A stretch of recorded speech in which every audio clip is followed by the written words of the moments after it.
Padre Fábio, quando temos fé em Deus, o que nós sentimos espiritualmente? O que muda dentro de nós?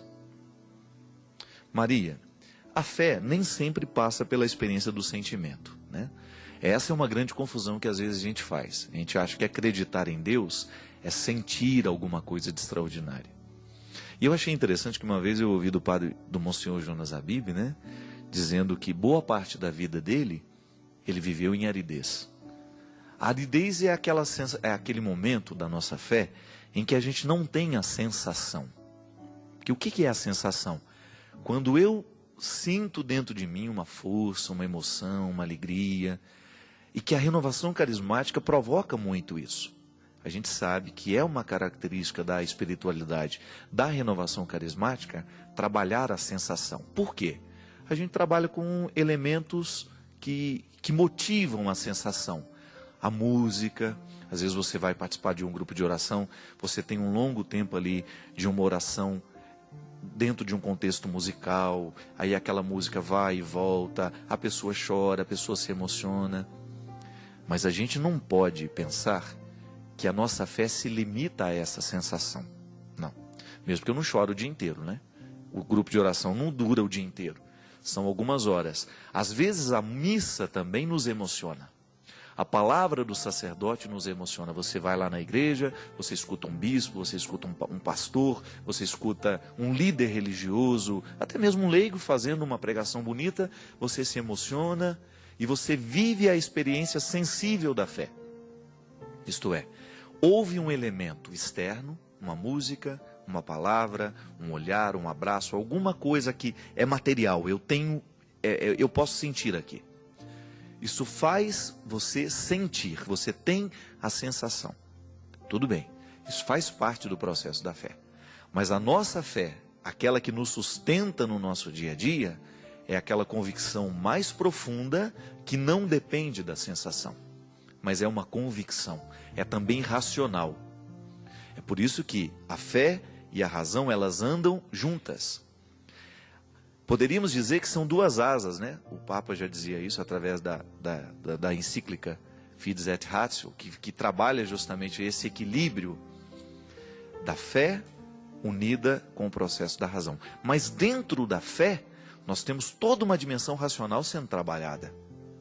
Eu acredito em Deus, eu tenho o contato com a palavra dele, eu conheço as suas regras, mas nem sempre eu sinto no meu coração aquela emoção que alguns momentos do processo religioso pode me causar. É um momento em que eu preciso ficar de pé.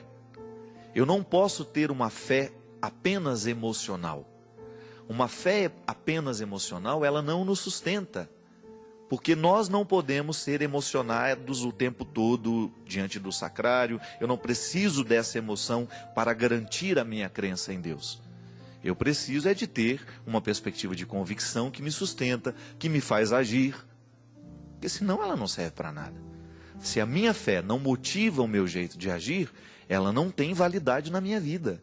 Se a fé só serve para me emocionar, eu vou ficar o tempo todo buscando a imaturidade. Eu vou ficar correndo atrás de gente que me emociona, mas eu não vou mudar a minha vida. É claro que a emoção, ela faz parte. É bonito a gente ter um momento de... É igual aquela pessoa que fez aquele retiro, né? Saiu de lá achando que a vida foi mudada. Cuidado! Porque aquela emoção pode durar um tempo e depois você esquece. A emoção tem que partir, tem que nos encaminhar para as decisões. Ela tem que nos encaminhar para a fé madura.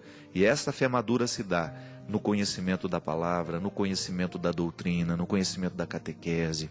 Quando nós começamos a mergulhar no mistério da fé cristã. Olha, se você diz que tem fé, mas não se dispõe a estudar a fé que você professa, a gente já começa a duvidar que essa fé possa te sustentar em algum momento. Por isso que muita, eu perdi a fé em Deus. Não, acho que você nunca teve. Não é verdade? É aquilo que eu já disse em outros momentos aqui. Fé você tem que perder todo dia. A fé de hoje não servirá para amanhã. Porque o processo de Deus em nós é nos fazer evoluir nesse conhecimento. Eu experimento Deus de uma forma diferente todos os dias. Hoje eu me sinto emocionado e a palavra de Deus me comove. Amanhã eu leio e não acontece nada, mas eu não posso ler somente para a emoção. Eu tenho que ler também para a compreensão, para eu buscar lançar luzes sobre o meu processo humano. Não tem outro jeito, minha gente. Há momentos da nossa vida em que nós vamos ter um Deus muito palpável, muito presente, mas de repente ele se ausenta. Eu não tenho essa capacidade de sentir o tempo todo. Mesmo porque Deus não quer isso também, né? Eu acho bonito que São João da Cruz, um grande místico da igreja, né? Há uma expressão dele preciosa que ele fala assim: o que podemos conhecer de Deus são as pegadas de sua ausência. Como é que eu posso ver as pegadas da ausência? É como se você abrisse, alguém telefona para você e fala assim: abre logo a janela da sua casa porque Deus está no seu jardim. E você corre para a janela e quando você abre, você não vê mais. Mas você descobre que no jardim há pegadas da ausência. Não é lindo isso? É o significado da Eucaristia. Eu fiz até uma música, né, que chama Pegadas de Sua Ausência. Você sabe tocar, Cristian? Não. Ré maior. Tua presença, meu Senhor, posso tocar. Vejo as pegadas que deixaste em nosso altar, onde em mistério tu te mostras, sem que os olhos possam ver, mas o percebe o coração que sabe crer. Crer que o altar é o lugar da comunhão, onde divino e humano dão-se as mãos, e as belezas desta terra se misturam às do céu. Eu não sei mais, a letra não lembro mais. Mas isso é interessante. A música é minha, eu canto do jeito que eu quiser, Cristian. Já cantei errado aqui. Mas o que é o interessante da música? E eu particularmente gosto muito dessa letra. Porque ela fala do mistério da Eucaristia enquanto presença que os meus olhos podem ver. Mas o que os meus olhos podem ver? É o pão e o vinho, minha gente. Houve a transubstanciação. Está ali. Já houve a mudança. O vinho não é mais vinho, é o sangue de Cristo. O pão não é mais o pão, é o corpo de Cristo. Mas eu lhe pergunto, o que você continua enxergando? Vinho e pão, não é verdade, Cristian? Agora, a minha fé, isto é, a minha crença, que não passa pela minha emoção nesse momento, não precisa passar, eu enxergo o corpo e o sangue, porque a minha fé me faz ver além. Então eu não vejo somente uma presença, mas essa presença me sugere também uma ausência, porque a Eucaristia é essa mistura bonita, é ausente e é presente. Por quê? O Cristo que eu comungo, que eu recebo, eu me transformo nele, por isso que ele é tão presente no mundo. Quando o cristão, ao comungar do seu corpo e do seu sangue, nele se transforma. E é por isso que nós nos transformamos em sacrários no momento em que a gente o recebe. Isso é lindo demais, minha gente, isso é profundo demais. Não cabe na razão isso. A Eucaristia é um acontecimento tão profundo, tão fecundo, que ela não coube no tempo, ela continua acontecendo até hoje. Da mesma maneira, quando a gente sente uma saudade que não coube dentro de nós, uma pessoa foi tão imensa dentro de nós, que ela não cabe, eu vou sentir saudade o resto da vida. Como dizia o Mia Couto, né? Morto amado nunca para de morrer, é verdade. Quando a gente ama uma pessoa e essa pessoa morre, ela morre todo dia diante dos nossos olhos, não dentro de nós. Mas todos os dias aquela presença é recordada. E a fé consiste nisso. Eu tenho uma sensação de vez em quando da Eucaristia? Tenho. Eu me emociono. Mas não é sempre que eu me emociono. Mas não é porque eu não me emocionei que eu deixo de acreditar. Não é porque eu não fiz a minha consagração de maneira emocionada que Jesus deixou de estar. Ou aquela Eucaristia naquele dia em que eu não estava com tanta fé assim, que ela deixou de ter efeito. Não, não passa por isso. Não passa pela minha emoção. Passa pela convicção de que este Cristo presente, ele age em nós. e ele se transforma em convicção. A Eucaristia é viva dentro do cristão, ou deveria ser. Porque a Eucaristia não é só colocar o pão na boca, o corpo, tomar o sangue, não é? A Eucaristia, o desdobramento mais eficaz da Eucaristia é o comprometimento que nós fazemos com Cristo no altar. Eu serei o Senhor de novo. O Senhor viverá em mim, eu viverei no Senhor. Como dizia São Paulo, né? Já não sou eu que vivo, é o Cristo que vive em mim. Isto é dinâmica da Eucaristia. Não pode haver cristão se ele não participa da Eucaristia. E volto a dizer, minha gente, não é um número de vezes, não. A pessoa vai à missa todo dia, a pessoa está lá todos os dias, mas a Eucaristia não está todos os dias nela. Não adianta. Eu preciso viver lá, mesmo que eu não sinta. Eu me comprometo com aquilo que o Cristo é. Eu vou ser para o meu irmão o mesmo que Jesus foi para as pessoas que ele encontrou. Eu vou falar das mesmas coisas que Jesus falou. Eu vou sonhar com as mesmas coisas que Jesus sonhou. Eu vou lutar pelas mesmas coisas que Jesus lutou. Porque quando a gente assume essa coragem, a fé, ela se transforma em existência. É existencial, porque ela me motiva a ser no mundo o que nós precisamos ser. O meu protótipo é o Cristo, já disse, diante de Adão está o Cristo. Então eu faço essa passagem o tempo todo, eu vivo esse êxodo, né? Eu saio desta terra de escravidão, que é a minha condição de Adão, e eu adentro a terra prometida, que é o Cristo. É tudo interligado, né? As metáforas do Antigo Testamento se aplicam às realidades do Novo. Sair de uma terra para entrar, sair de uma terra de escravidão para entrar numa terra de liberdade. Eu no meu templo de escravidões, eu aqui com todas as forças de Adão dentro de mim, saindo na direção do Cristo. A Eucaristia é um instrumento para eu chegar mais rápido ao Cristo. Mas quando é que ela vai ser verdadeiramente eficaz do ponto de vista de fé? Quando eu sinto? Não. É quando eu tenho a coragem de assumir para mim os mesmos princípios que Jesus viveu. Caso contrário, é hipocrisia. É religião que não serve para nada. Se eu não me configuro, o Teilhard de Chardin dizia isso de maneira muito bonita, é a cristificação. Eu, ao viver a Eucaristia, eu me cristifico.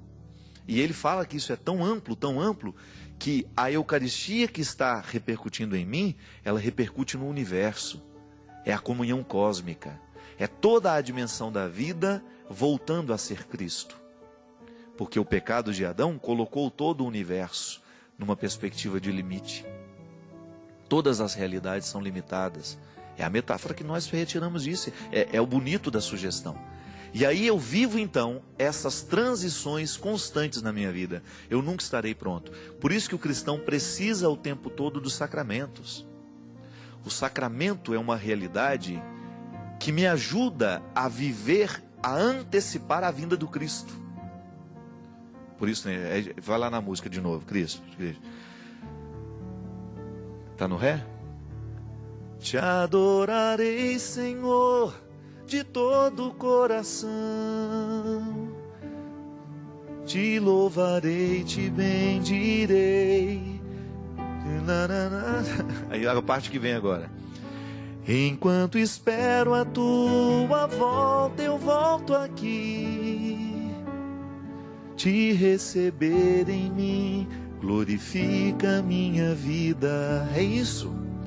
A igreja presente no mundo, ela antecipa a vinda do Cristo. Nós estamos falando de uma vinda escatológica, estamos.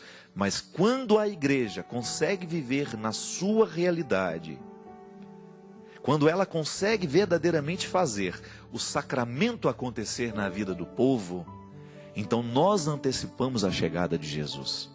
Enquanto ela não volta, enquanto o Senhor não volta, eu volto aqui, no altar. Eu volto na igreja, eu volto no lugar do culto, eu volto no lugar da oração, porque voltar ao lugar da oração, voltar ao lugar do culto, voltar ao altar, eu antecipo a sua chegada no mundo. E isso está no documento da igreja, é lindo. A igreja apressa a vinda do reino de Deus. Como? Com a nossa oração, mas sobretudo com a nossa prática, com a nossa vida. Não é interessante isso, minha gente? Você pensar que hoje você se compromete com as coisas boas, você se compromete com a verdade, você se compromete com tudo aquilo que é bom na vida, e ao se comprometer com tudo que é bom na vida, o Cristo toma posse de novo da história.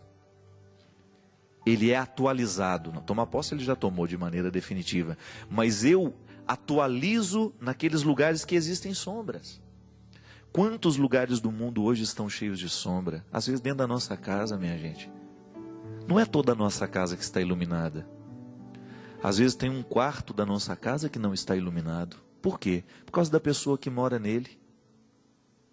Não adianta eu buscar o cristianismo só para mim. Não adianta eu ficar iluminado sozinho. É por isso que Jesus é comunhão o tempo todo. Se eu tenho dentro da minha casa alguém que não está iluminado do mesmo jeito que eu, ao invés de ir lá fazer lição de moral, não, eu vou lá dividir a luz. Vou lá e dou um pouco da minha luz, porque isso é que é bonito. O cristão, quanto mais ele se dá, mais ele se recebe. Vou repetir isso? O cristão, quanto mais ele se dá, mais ele se recebe. Porque é assim, é um círculo que não para. Ao me dar ao outro, ao fazer um gesto de amor, eu me recebo de novo. Porque o Cristo me entrega de novo. O Cristo me renova na minha capacidade de amar. É por isso que amor nunca esgota. Ninguém fica cansado porque amou. Já encontrou alguém e falar assim, estou cansado de amar. Não, ele pode estar cansado de outras coisas. Porque o amor, quando é verdadeiro, ele não cansa. Por isso que nós dizemos, o amor de Deus não se cansa de amar. E eu vivo a dinâmica desse amor em mim o tempo todo. Eu apresso as coisas boas. É isso, minha gente. Eu fico, encantado de ver o quanto que essa experiência de Deus, ela é leve. Ela é leve. Ela não é peso para nós. Religião compreendida assim deixa de ser peso, deixa de ser obrigação. Porque no ato de amar, eu estou me recebendo melhor. Quando eu me dou, eu me recebo ainda melhor. Quando eu me coloco na perspectiva de ajudar alguém, eu me recebo ainda melhor. Eu me multiplico de maneira positiva. Isso é Eucaristia, é comunhão, é o significado mais profundo da doação de Jesus na cruz. Jesus não morreu só por morrer, para se mostrar valente. Jesus não morreu só para se mostrar o bom da história. Olha, estou levando as últimas consequências do que eu falei. Não. Ele morreu justamente para nos ensinar o motivo mais bonito do amor, que é multiplicar-se. Eu, no momento em que eu me entrego ao outro, eu me recebo. E Jesus, ao morrer, ele se coloca nessa perspectiva, né? A cruz de Cristo substitui a árvore de Adão. Você não tem que ficar prestando atenção na árvore de Adão. Os seus olhos têm que estar fixos na cruz do Cristo. Que significa ressurreição, que significa doação, que significa vida nova, que significa proposta existencial diferente, de fé que consiste também não apenas sentir, mas saber aonde se quer chegar com a fé que se tem. Nem sempre eu vou conseguir sentir, mas eu preciso saber aonde é que a minha fé vai me levar. É aí que você coloca-se na experiência, eu não sei, mas eu quero. Então eu me coloco no caminho. Porque se você soubesse, não precisaria ser fé. Se você tivesse certeza, não precisaria ser fé. Aí a gente descansa, é verdade. Eu não preciso ter certeza o tempo todo. Eu posso caminhar na esperança, na fé, sabendo que esta fé também consiste em ter dúvidas no meu dia a dia, que não é problema ter dúvidas. O que eu não posso é me esquecer da bondade. Porque quando eu tenho dúvida se Deus existe ou não, mas continuo vivendo o caminho do amor e da bondade, Deus continua em mim do mesmo jeito, mesmo que eu não acredite nele. Ele continua me dando a fonte, ele continua alimentando a fonte mais bonita da fé, que é a nossa capacidade de se dobrar pelo outro. Minha gente, de nada adianta a gente ter uma fé bonita, sentimental, de louvores e disso, daquilo, se quando termino o meu grupo de oração, eu não olho para os miseráveis que estão do meu lado, para as pessoas que precisam de mim, se eu não tenho sensibilidade de acolher os que sofrem, ou se eu saio dali falando mal de quem eu encontrei, se eu saio falando mal da pessoa que... Não, isso não serve para nada, não. A fé que eu sinto, ela tem que me motivar a caminhar na direção dessa Eucaristia que não termina. Ah, padre, mas eu não sou católico. Não tem problema. Você está envolvido pelo mistério da Eucaristia, do mesmo jeito que a Eucaristia é palavra de Deus, está lá. Tomai e comei todos vós. É Deus em Jesus se entregando, dando. E ali, uma lição que nós jamais poderemos esquecer. Que toda vez que verdadeiramente nós nos deixamos motivar pelas coisas do céu, nós seremos naturalmente afeitos à verdade, à justiça, à bondade, à liberdade. E seremos promotores de tudo isso onde quer que a gente esteja. A gente vai frear a nossa língua para falar qualquer coisa de maldade. A gente vai frear as nossas intenções quando essas não estiverem comprometidas com aquilo que está servido na Eucaristia. Presta atenção no que você tem servido. De onde está saindo a fonte do seu alimento. E veja se tudo isso combina com o que está servido na Eucaristia. O prato principal do banquete eucarístico é a vida de Cristo. Mas sabe para quê? Para que eu transforme a minha vida nele. E que ele seja presente em mim.